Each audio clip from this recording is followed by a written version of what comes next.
Fundamentals of Buddhism, a Buddhanet production. The three universal characteristics. The subject today is the three universal characteristics of existence. This is an important part of the teachings of the Buddha. Like the Four Noble Truths, karma, the teaching of dependent origination and the five aggregates. The teaching of the three characteristics is part of what we might call the doctrinal contents of wisdom. In other words, when we talk about the knowledge and the understanding that is implied by wisdom, we have this teaching in mind. Before we examine the characteristics individually, let us come to an understanding of what they mean and in what way they are useful. First of all, what is a characteristic and what is not? A characteristic is something which is necessarily connected with something else.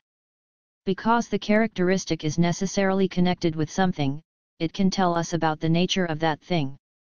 Let us take an example. Heat, for instance, is a characteristic of fire but not a characteristic of water.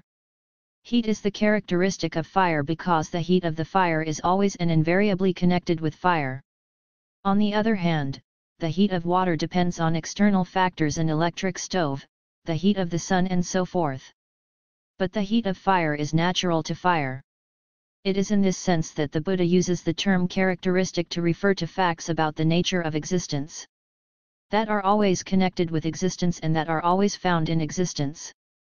The characteristic heat is always connected with fire. So we can understand something about the nature of fire from heat.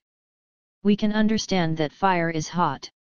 We can understand that we can use fire to cook our food, to warm ourselves and so forth. The characteristic of heat tells us something about fire, how to use fire and what to do with fire. If we were to think of the characteristic of heat as connected with water, it would not help us to use water because heat is not always connected with water. We cannot cook our food with water. We cannot warm ourselves with water. So when the Buddha said that there are three characteristics of existence, he meant that these characteristics are always present in existence, and that they help us to understand what to do with existence.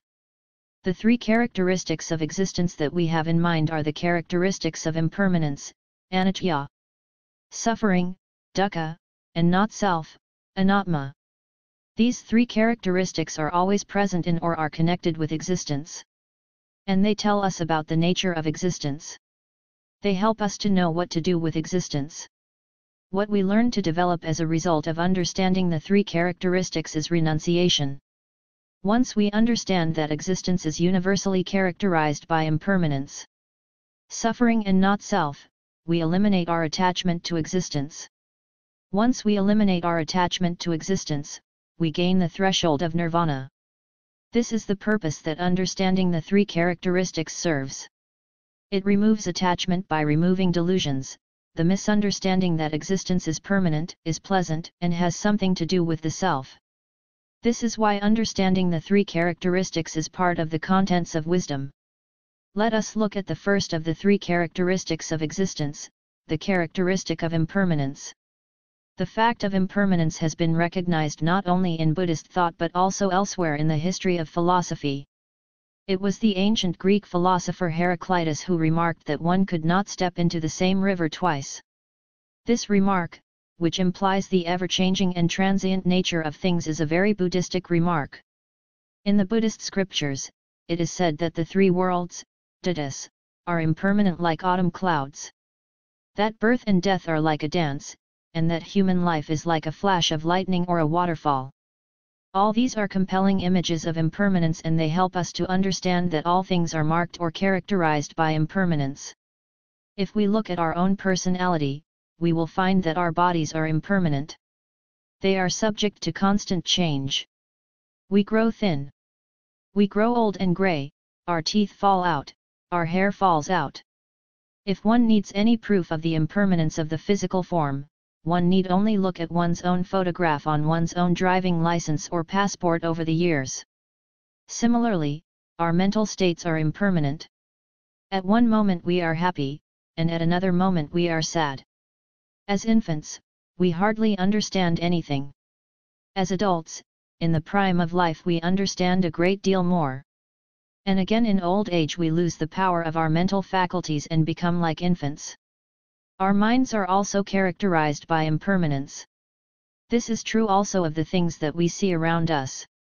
Everything we see around us is impermanent. Not one thing will last forever, not the office blocks, nor the temples, nor the rivers and islands, nor the mountain chains, nor the oceans. We know for a fact that all these natural phenomena, even those that appear to be the most durable, even the solar system itself, will one day decline and become extinct. This process of constant change of all things personal and impersonal, internal and external, goes on constantly even without our noticing it. And it affects us intimately in our daily life. Our relations with other individuals are subject to the characteristic of impermanence and change. Friends become enemies, enemies become friends. Enemies even become relatives. Relatives become enemies. If we look closely at our life, we can see how all our relationships with other people are marked by impermanence. Our possessions are also impermanent. Those things that we dearly love, our homes, our automobiles, our clothes, all these are impermanent. All of them will decay and eventually be destroyed. So in every aspect of our life, whether it be personal or material, or whether with regard to our relationships with others, or whether it be our possessions, impermanence is a fact, verified by direct immediate observation. Understanding impermanence is important not simply for our practice of the Dharma but also in our daily life. How often do friendships deteriorate and end because one of the persons involved has failed to take account of the fact that his friend's attitudes, interests and so forth have changed? How often do marriages fail because one, or both, of the parties fails to take account of the fact that his or her partner has changed? It is because we lock ourselves into fixed, artificial, unchanging ideas of the character and personality of our friends and relatives, that we fail to develop our relationships with them positively, and because of this failure we often fail to understand one another. Similarly, in one's career or public life, one cannot hope to succeed if one does not keep abreast of changing situations like, for instance, new trends in one's profession or discipline. So whether it is in regard to our personal life or in regard to our public life, understanding impermanence is necessary if we are to be effective and creative in the way that we handle our personal or professional affairs. While understanding impermanence yields these immediate benefits here and now, it is particularly effective as an aid to our practice of the Dharma. The understanding of impermanence is an antidote to desire and ill will. It is also an encouragement to our practice of the Dharma. And finally, it is a key to understanding the ultimate nature of things, the way things really are. Remembering death especially is said to be like a friend and a teacher to one who wishes to practice the Dharma. Remembering death acts as a discouragement to excessive desire and ill will. How many quarrels, petty disagreements, lifelong ambitions and enmities fade into insignificance before the recognition of the inevitability of death? Throughout the centuries, Buddhist teachers have encouraged sincere practitioners of the Dharma to remember death, to remember the impermanence of this personality. Some years ago, I had a friend who went to India to study meditation. He approached a very renowned and learned Buddhist teacher and asked him for some meditation instructions. The teacher was reluctant to teach him because he was not convinced of his sincerity. My friend persisted and asked him again and again. Finally, the teacher said to him, "You will die, meditate upon that." Meditation on death is extremely beneficial. We all need to remember the certainty of our death. From the moment of our birth, we move inexorably towards death. Remembering this, and remembering that at the time of death, wealth, family, and fame will be of no use to us, we must turn our mind to the practice of the Dharma. We know that death is absolutely certain. There has never been a single living being who has escaped death. Yet, while death itself is certain, the time of death is uncertain. We can die at any moment. It is said that life is like a candle in the wind, or a bubble of water. At any moment it may be snuffed out. At any moment it may burst. Understanding that the time of death is uncertain, and that we have now the conditions and opportunity to practice the Dharma, We ought to practice it quickly so that we may not waste this opportunity and this precious human life. Finally, understanding impermanence is an aid to the understanding of the ultimate nature of things. Seeing that all things are perishable, and change every moment, we also begin to see that things have no substantial existence of their own. That in our persons and in the things around us, there is nothing like a self. So in this sense, impermanence is directly related to the third of the three characteristics, the characteristic of not-self. Understanding impermanence is a key to understanding not-self. We will talk more about this later. For the moment, let us now go on to the second of the three characteristics, the characteristic of suffering. The Buddha has said that whatever is impermanent is suffering. And whatever is impermanent and suffering is also not self. Whatever is impermanent is suffering because impermanence is an occasion for suffering. It is an occasion for suffering and not a cause of suffering because impermanence is only an occasion for suffering so long as ignorance, craving and clinging are present. How is that so? In our ignorance of the real nature of things, we crave and cling to objects in the forlorn hope that they may be permanent, that they may yield permanent happiness. Failing to understand that youth, health, and life itself are impermanent, we crave for them, we cling to them. We long to hold on to our youth and to prolonging our life, and yet because they are impermanent by nature, they slip through our fingers like sand. When this occurs, impermanence is an occasion for suffering. Similarly, we fail to recognize the impermanent nature of possessions, power, and prestige. We crave and cling to them. Once they end, impermanence is an occasion for suffering. The impermanence of all situations in samsara is a particular occasion for suffering when it occurs in the so-called fortunate realm. It is said that the suffering of the gods is even greater than the suffering of living beings dwelling in the lower realms of existence. When they see that they are about to fall from the heavens into lower realms of existence, even the gods trembled when the Buddha reminded them of impermanence. So because even those pleasant experiences which we crave and cling to are impermanent, so impermanence is an occasion for suffering, and whatever is impermanent is also suffering. Now we come to the third universal characteristic of existence. The characteristic of not-self, or impersonality, or insubstantiality. This is in a sense one of the really distinctive features of Buddhist thought and of the teachings of the Buddha. During the later development of religion and philosophy in India, some Hindu schools became increasingly similar to the teachings of the Buddha in their techniques of meditation and in some of their philosophical ideas. So it became necessary for Buddhist masters to point out that there was still one distinctive feature that set Buddhism apart from the Hindu schools that so closely resembled it. That distinctive feature is the teaching of not-self.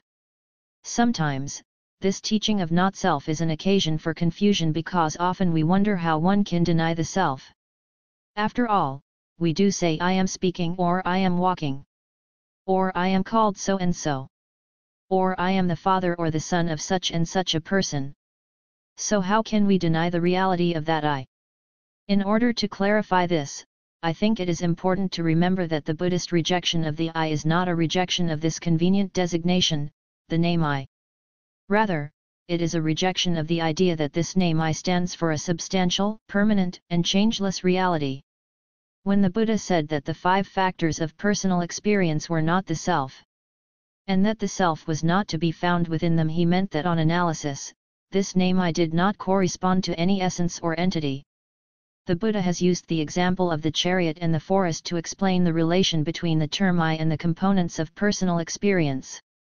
The Buddha has explained that the term chariot is simply a convenient name for a collection of parts that is assembled in a particular way. The wheels are not the chariot. Neither is the axle. And neither is the carriage, and so forth. Similarly, an individual tree is not a forest. Neither is a number of individual trees a forest. There is no forest apart from the individual trees. The term forest is just a convenient name for an assembly of individual trees. This is the thrust of the Buddha's rejection of the self. The Buddha's rejection is a rejection of the belief in a real, independent, permanent entity that is represented by the term I. Such a permanent entity would have to be independent, would have to be sovereign in the way that a king is master of those around him. It would have to be permanent, immutable, and impervious to change, and such a permanent entity, such a self is nowhere to be found. The Buddha has applied the following analysis to the body and mind to indicate that the self is nowhere to be found either in the body or the mind. The body is not the self. For if the body were the self would be impermanent, would be subject to change, decay, destruction, and death. So the body cannot be the self. The self does not possess the body, in the sense that I possess a car or a television. Because the self cannot control the body. The body falls ill, gets tired, and old against our wishes. The body has a shape which often does not agree with our wishes. So in no way does the self possess the body. The self is not in the body. If we search our body from the top of our head to the tip of our toes, we can nowhere locate the self. The self is not in the bone, nor in the blood, nor in the marrow, nor in the hair, nor in the spittle. The self is nowhere to be found within the body. Similarly, the mind is not the self. The mind is subject to constant change. The mind is forever jumping about like a monkey. The mind is happy at one moment and unhappy at the next. So the mind cannot be the self, for the mind is constantly changing. The self does not possess the mind because the mind becomes excited or depressed against our wishes. Although we know that certain thoughts are wholesome and certain thoughts are unwholesome, the mind pursues unwholesome thoughts and is indifferent towards wholesome thoughts. So the self does not possess the mind because the mind acts independently of the self. The self is not in the mind. No matter how carefully we search the contents of our mind, no matter how carefully we search our thoughts, feelings, and ideas, we can nowhere find the self. There is a very simple exercise that any one of us can perform. We can all sit quietly for a brief period of time and look within our body and mind. And without exception we will find that we cannot locate the self anywhere within the body nor the mind. The conclusion remains that the self is just a convenient name for a collection of factors. There is no self, no soul, no essence, no core of personal experience apart from the ever-changing, interdependent, impermanent physical and mental factors of personal experience such as our feelings, ideas, thoughts, habits, and attitudes. Why should we care to reject the idea of self? How can we benefit by rejecting the idea of self? Here too, we can benefit in two important ways. First of all, in our everyday life, on a mundane level we can benefit in that we will become more creative, more comfortable, and more open people. So long as we cling to the self, we will always have to defend ourselves. To defend our possessions, property, prestige, opinions, and even our words. But once we give up this belief in an independent and permanent self, we will be able to relate to other people and situations without paranoia. We will be able to relate freely, spontaneously, and creatively. Understanding not self is therefore an aid to living. Even more importantly, understanding not self is a key to enlightenment. The belief in a self is synonymous with ignorance, and ignorance is the most basic of the three defilements. Once we identify, imagine, or conceive of ourselves as an entity, we immediately create a schism, a separation between ourselves and the people and things around us. Once we have this conception of self, we respond to the persons and things around us either with desire or with aversion. In this sense, the self is the real villain of the piece. Seeing that the self is the source and the cause of all suffering, and seeing that the rejection of the self is the cause of the end of suffering. Rather than trying to defend, protect, and preserve the self, why should we not do our best to reject and eliminate this idea of the self? Why should we not recognize that personal experience is like a banana tree or like an onion? That when we take it apart piece by piece, that when we examine it critically and analytically, we find that it is empty of any essential, substantial core, that it is devoid of the self? When we understand that all things are impermanent, are full of suffering, and are not self, and when our understanding of these truths is not merely intellectual or academic but through study, consideration and meditation, the facts of impermanence, suffering and not self become part of our immediate experience. Through the understanding of impermanence, suffering, and not self, we will have freed ourselves of the fundamental errors that imprison us within the cycle of birth and death: the error of seeing things as permanent, the error of seeing things as pleasant, and the error of seeing things as self. When these delusions are removed, wisdom arises. Just as when darkness is removed, light arises. And when wisdom arises, one experiences the peace and freedom of nirvana. This week we have confined ourselves to looking at personal experience in terms of body and mind.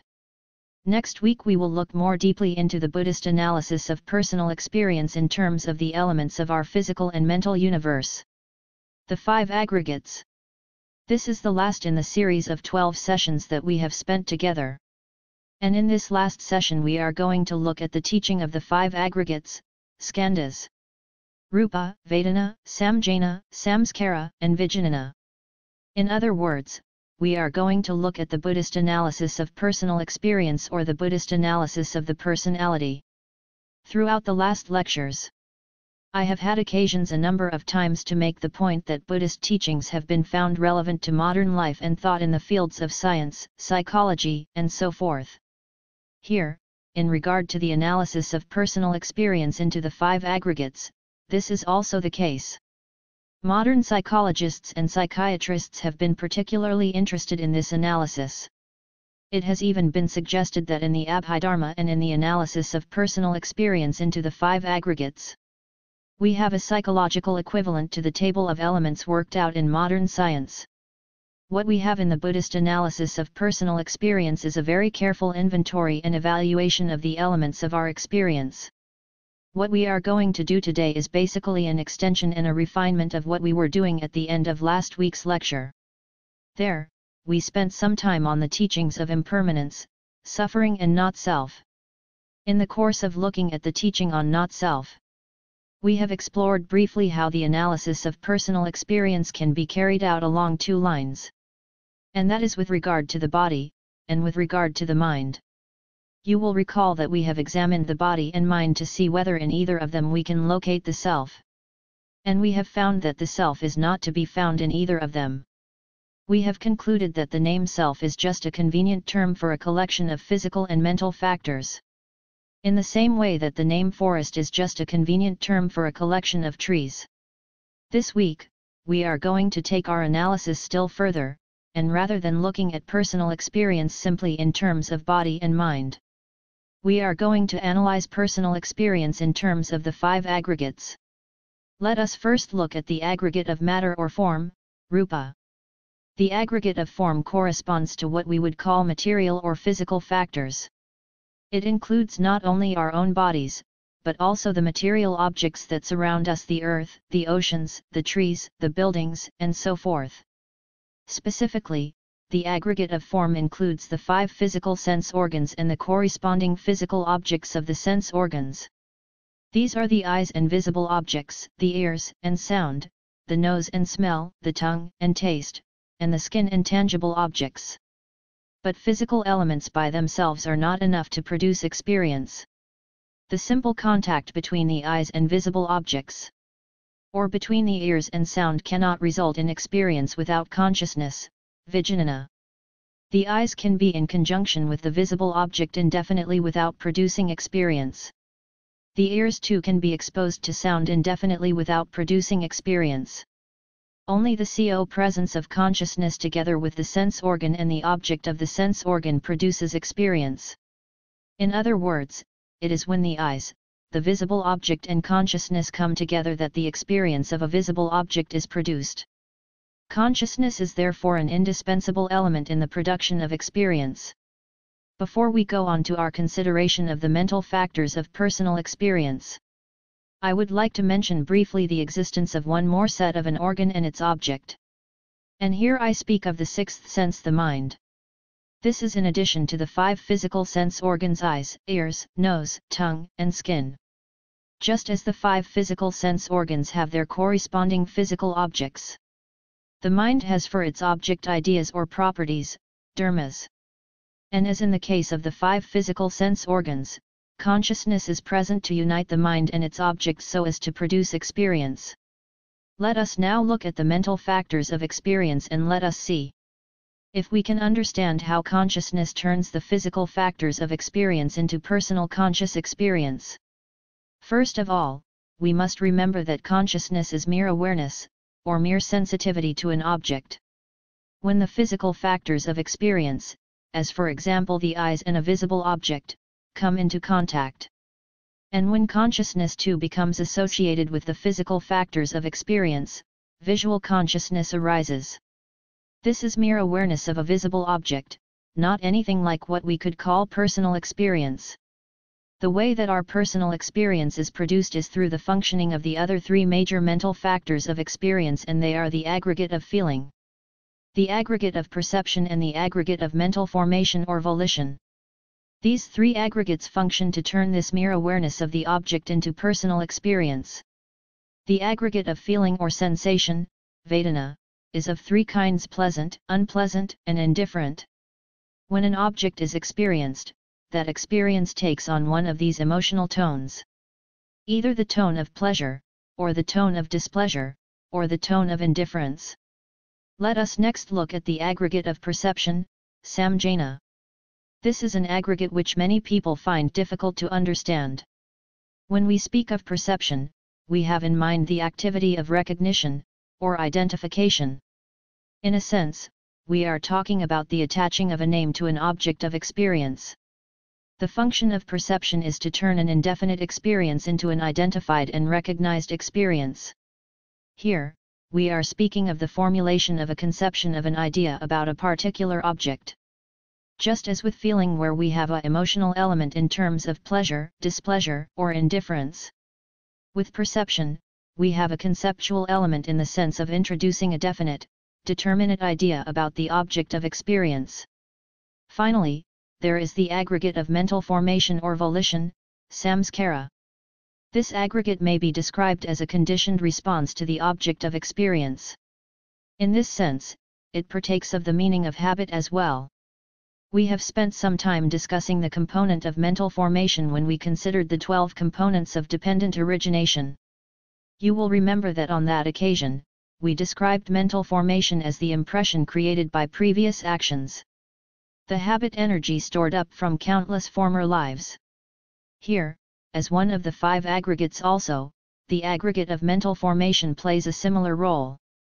But it has not only a static value, it also has a dynamic value, because just as our reactions are conditioned by former deeds, so are our responses here and now motivated and directed in a particular way by our mental formation or volition. Mental formation or volition therefore has a moral dimension, just as perception has a conceptual dimension, and feeling has an emotional dimension. You will notice I use the terms mental formation and volition together. This is because each of these terms represents one half of the meaning of samskaram. Mental formation represents the half that comes from the past, and volition represents the half that functions here and now. So mental formation and volition function to determine our responses to the objects of experience.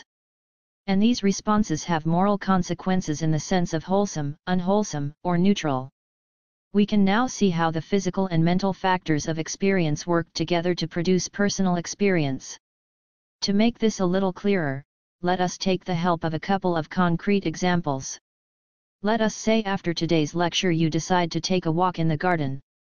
As you walk in the garden, your eyes come into contact with a visible object. As your attention focuses on that visible object, your consciousness becomes aware of visible object as yet indeterminate. Your aggregate of perception will identify that visible object as, let us say, a snake. Once that happens, you will respond to that visible object with the aggregate of feeling, the feeling of displeasure, or more specifically that of fear. Finally, you will react to that visible object with the aggregate of mental formation or volition, with the intentional action of perhaps running away or perhaps picking up a stone. In all our daily activities, we can see how all the 5 aggregates work together to produce personal experience. At this very moment, for instance, there is contact between 2 elements of the aggregate of form, the sound of my voice and your ears. Your consciousness becomes aware of the sound of my voice. Your aggregate of perception identifies the words that I am speaking.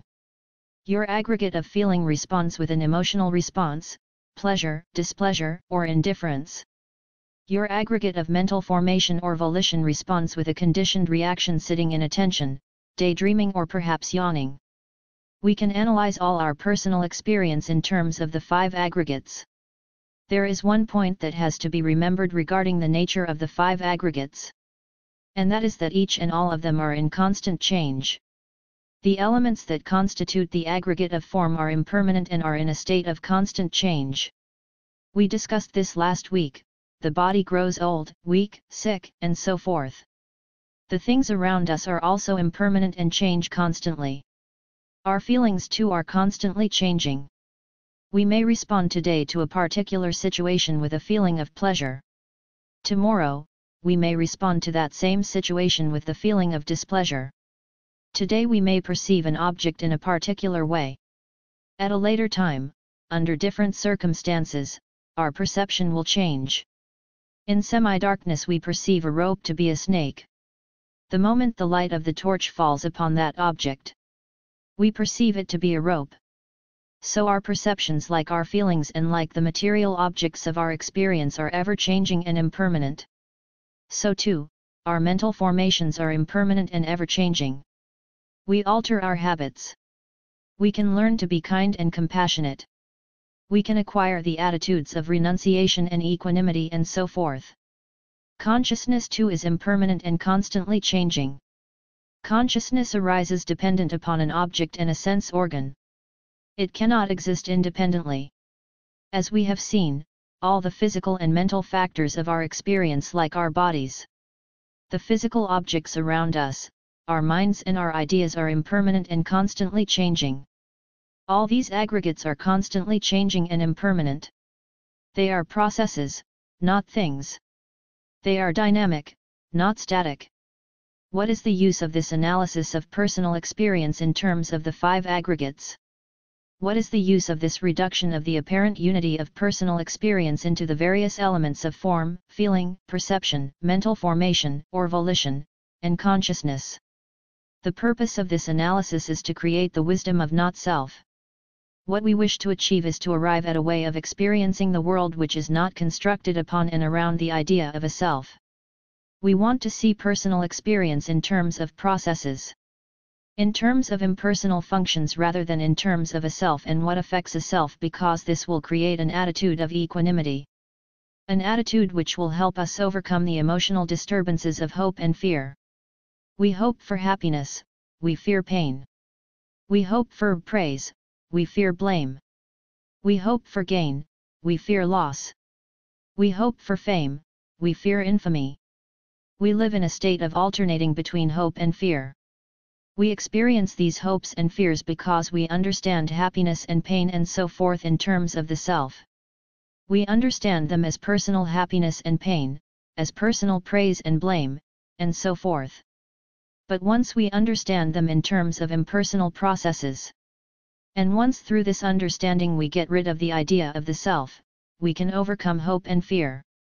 We can regard happiness and pain, praise and blame and all the rest with equanimity, with even-mindedness. And we will then no longer be subject to the imbalance of alternating between hope and fear. Conclusion.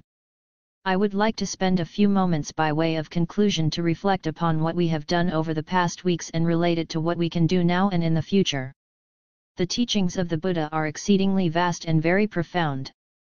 In fact, over the past weeks, we have only managed to survey a few of the fundamental teachings of the Buddha, and these too only superficially. Yet, you may feel that what we have covered is a lot. And you may feel that it is impossible to practice all that we have discussed. In fact, it is said that it is difficult even for a monk living in isolation to practice all of the fundamental teachings of the Buddha. No small wonder that it is difficult for laymen and women like ourselves who have many secular responsibilities. Nonetheless, if one succeeds in sincerely cultivating and practicing even a few of the many teachings of the Buddha, then one will have succeeded in making this life more meaningful. One will be certain that one will again in the future encounter circumstances favorable to the practice of the Dharma and to the eventual realization of liberation. Everyone can achieve the highest goal in Buddhism, be he a layman or a monk. All we need to do is to make an honest effort to follow the Noble Eightfold Path. It is said that those who have realized the truth, like the Buddha Shakyamuni and his prominent disciples, did not do so accidentally. They did not fall from the sky like rain, nor did they spring up from the earth like grain. The Buddha and his disciples were once ordinary sentient beings like you and me. They were once afflicted by the impurities of the mind, desire, ill will, and ignorance. It is through contacting the Dharma, through purifying their words and deeds, through developing their minds and through acquiring wisdom that they became free, exalted beings able to teach and help others to realize the truth.